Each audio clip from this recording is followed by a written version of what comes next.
E se a noite mais escura da sua vida não fosse o momento em que Deus te abandonou, mas o momento em que o céu começou a correr em sua direção? 3 minutos antes de Marcos planejar acabar com tudo, a chuva caía tão forte que ele mal conseguia enxergar a ponte à sua frente. Suas mãos tremiam. Sua Bíblia estava no banco do passageiro, fechada havia meses. Seu celular estava sem bateria. Seu casamento estava destruído. Sua fé parecia cinzas. E com lágrimas escorrendo pelo rosto, ele sussurrou dentro do carro vazio: Jesus, se o Senhor é real, por que não veio me buscar? Então o rádio ligou, mas o carro estava desligado. E o que ele ouviu em seguida o fez congelar. Porque 2000 anos antes de Marcos se sentar naquela ponte, Jesus já havia respondido à pergunta com sangue, misericórdia e um túmulo vazio. Jesus veio. Ele entrou na tempestade, ele entrou na escuridão. Ele entrou no lugar onde a humanidade estava morrendo e sussurrou: eu estou aqui. O Novo Testamento não nos mostra um Deus distante gritando instruções do céu. Ele nos mostra um pai entrando na chuva para encontrar seu filho perdido. Foi por isso que Jesus veio à Terra. Não para começar uma religião de regras frias. Não para impressionar os poderosos. Não para condenar os feridos. Ele veio em uma missão de resgate. E essa missão de resgate começou da maneira mais inesperada. Sem palácio, sem exército, sem trono dourado. Apenas um bebê chorando em Belém. O céu envolto em pele humana. A palavra se fazendo carne. O Deus que formou as estrelas agora respirando o ar de um mundo quebrado. João 3,16 diz: porque Deus amou o mundo de tal maneira que deu o seu Filho unigênito. Não passe rápido por isso. Deus amou tanto. Não apenas tolerou, não apenas aceitou por obrigação. Amou. Ele olhou para um mundo afundado em pecado, vergonha, medo, violência, orgulho, tristeza e morte e entregou seu Filho. Jesus veio para revelar o coração de Deus, porque muitas pessoas pensavam que Deus era apenas zangado, apenas distante, apenas observando de longe. Mas então Jesus caminhou por estradas empoeiradas com compaixão nos olhos. Ele tocou leprosos que ninguém mais queria tocar. Ele defendeu uma mulher que todos queriam apedrejar. Ele chamou pescadores que se sentiam incapazes. Ele comeu com cobradores de impostos odiados pela sociedade. Ele ficou diante de túmulos e chorou com famílias enlutadas. Ele olhou para pecadores e não disse: você foi longe demais. Ele disse: siga-me. Mas o que aconteceu depois chocou o mundo religioso. Porque Jesus não apenas confortava as pessoas, ele confrontava as trevas, expulsava demônios, perdoava pecados, curava corpos, expõe a hipocrisia.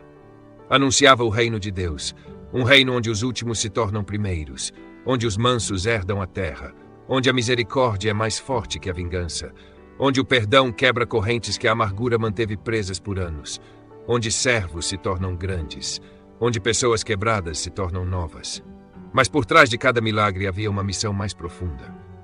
Jesus não veio apenas para tornar pessoas doentes saudáveis, ele veio para dar vida a almas mortas. Porque o maior problema da humanidade não era político, não era financeiro, não era social, era o pecado, a separação de Deus. Uma ferida tão profunda que nenhuma conquista humana poderia curar. As pessoas tentaram cobrir o vazio com sucesso, com prazer, com aprovação, com religião, com fingimento. Mas a alma continuava gritando: está faltando alguma coisa. E Jesus sabia exatamente o que era. Nós estávamos perdidos. Então ele veio como bom pastor. Ele não esperou que as ovelhas encontrassem o caminho de casa. Ele entrou no deserto, subiu entre os espinhos, caminhou em direção ao perigo. Veio procurando. E talvez seja por isso que esta história está tocando seu coração agora. Porque você sabe como é se sentir perdido enquanto todos pensam que você está bem. Você sabe como é sorrir em público e se despedaçar em particular. Você sabe como é orar e ouvir silêncio. Você sabe como é se perguntar: será que Deus ainda pode me amar depois de tudo que eu fiz? Ouça com atenção. O diabo quer que você acredite que sua vergonha o desqualifica. Mas Jesus veio porque sua vergonha não podia impedir o amor dele. Marcos 10:45 diz: pois nem mesmo o Filho do Homem veio para ser servido, mas para servir e dar a sua vida em resgate por muitos. Um resgate significa que alguém estava preso, alguém estava acorrentado, alguém precisava ser comprado de volta. E Jesus olhou para a humanidade em correntes e disse: eu mesmo pagarei o preço. Mas os discípulos não entenderam. Eles o viram ressuscitar mortos, viram abrir olhos cegos, viram tempestades obedecerem à sua voz. Como esse mesmo Jesus poderia ser preso? Como o curador poderia ser ferido? Como a vida poderia ser condenada à morte? Então veio a noite da traição. Um jardim, escuridão, tochas atravessando as árvores, Judas avançando com um beijo, Pedro puxando uma espada. Os discípulos tremendo e Jesus calmo, porque ele sabia que a cruz não era um acidente, era missão. Os soldados o levaram à força, zombaram dele, bateram nele, pressionaram espinhos sobre sua cabeça. A multidão gritava, seus amigos fugiram, Pedro negou, Maria chorou. E o céu assistia enquanto o inocente Filho de Deus carregava uma cruz destinada a pessoas culpadas. Mas aqui está a parte que deveria fazer sua alma tremer. Jesus não foi forçado a permanecer naquela cruz. Ele escolheu ficar. Cada prego era amor, cada ferida era misericórdia. Cada gota de sangue era o céu dizendo, eu quero você de volta. Se você acredita que Jesus ainda resgata pessoas de escuridões impossíveis, escreva Jesus é minha esperança nos comentários agora mesmo. Declare isso sobre sua vida antes que esta história continue. Porque alguém assistindo isto não está aqui por acaso. Deus está alcançando você. Agora olhe para o Calvário. O céu escurece. A terra começa a tremer. O Filho de Deus está pendurado entre dois criminosos. E um deles, com quase nenhum tempo restante, vira a cabeça e diz, Jesus, lembra-te de mim. Ele não tem um histórico perfeito, nenhum currículo religioso, nenhum tempo para consertar tudo, apenas um grito desesperado. E Jesus responde, hoje você estará comigo no paraíso. Foi para isso que ele veio. Para o pecador de última hora, para a mulher envergonhada, para o discípulo que duvida.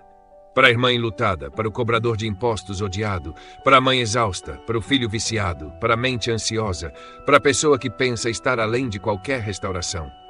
Então Jesus clamou, está consumado, não, eu estou acabado, está consumado. A dívida, a separação, o poder do pecado, o muro entre Deus e a humanidade, consumado. Por um momento as trevas pensaram que haviam vencido.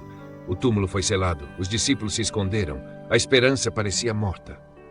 Mas Deus ainda não havia terminado.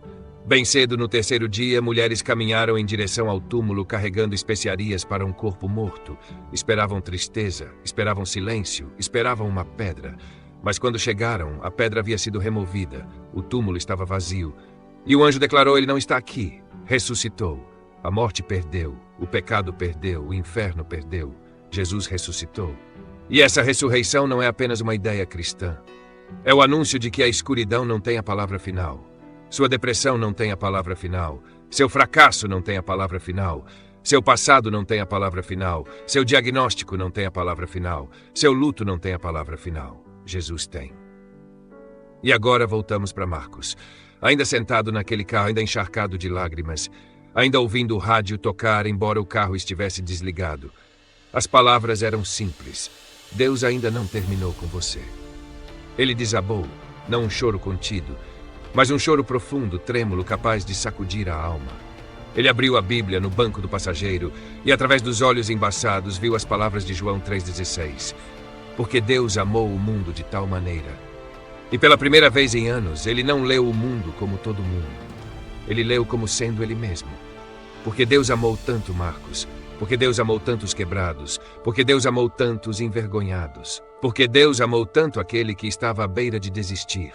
Ele saiu daquela ponte dirigindo, não porque todos os problemas desapareceram, mas porque Jesus o encontrou na tempestade. Meses depois, Marcos entregou sua vida a Cristo. Anos depois, começou a ajudar outros que estavam à beira do desespero. E certa noite sentou-se diante de outro jovem que sussurrou, acho que Deus não me vê. Marcos se inclinou para a frente com lágrimas nos olhos e disse, ele vê. Eu sei que vê, porque ele veio me buscar também. Essa é a missão de Jesus. Ele veio revelar o coração de Deus. Veio buscar os perdidos, veio servir e não ser servido. Veio dar sua vida em resgate. Veio derrotar o pecado e a morte. Veio restaurar você ao Pai. Veio para que você nunca mais precisasse se perguntar se Deus está disposto a entrar na sua dor. A resposta é a cruz. A prova é o túmulo vazio. O convite ainda está aberto. Então esta noite entregue a Ele a culpa. Entregue a Ele o medo. Entregue a Ele o vício. Entregue a Ele as lágrimas secretas. Entregue a Ele a versão de você que você continua escondendo de todos. Jesus não veio para fazer pessoas más parecerem religiosas. Ele veio trazer corações mortos de volta à vida. E suas mãos marcadas ainda estão abertas, não segurando uma espada contra você, mas estendidas com misericórdia, chamando seu nome, dizendo: volte para casa. Se esta história tocou seu coração e fortaleceu sua fé, inscreva-se no Divine Inspiration para mais histórias poderosas que lembram você de que Deus ainda age em situações impossíveis. Seu próximo milagre pode começar com a mensagem que você ouvir amanhã.